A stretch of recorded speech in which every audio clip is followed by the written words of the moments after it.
Düzeyetler kanalımıza hoş geldiniz. Bugün sizinle beraber ekmek bazlaması yapacağız.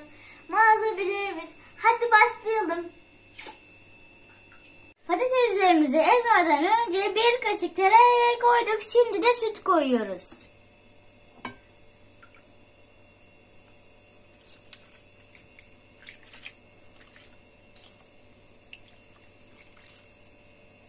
Ve şimdi eziyoruz.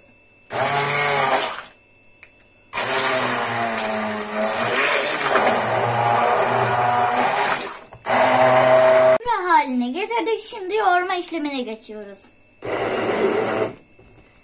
7 bardak unumuzu döküyoruz.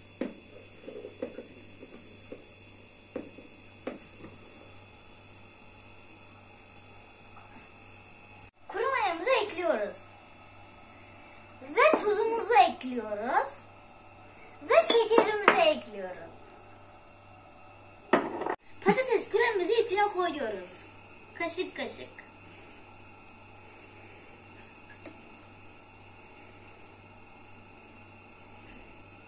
Yoğurmaya geçiyoruz.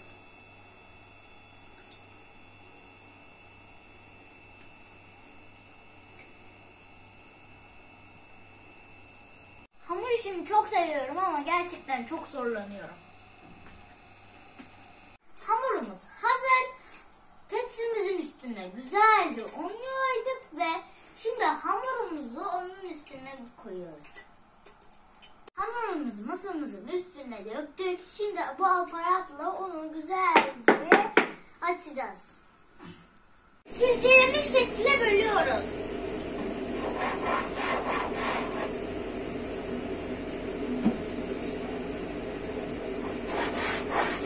Hepsini yuvarladık. Şimdi oklava açıyoruz. Biraz açtıktan sonra tavaya göre açacağız ama. Sonra da tabağımıza koyuyoruz. Hamurumuzu tavaya koyduk. Kısık ateşte pişiriyoruz. Altı üstü pişti. Annem ocaktan alıyor. Şimdi her tarafını güzelce tereyağıyla yağlıyoruz. Ekmeklerimiz pişti.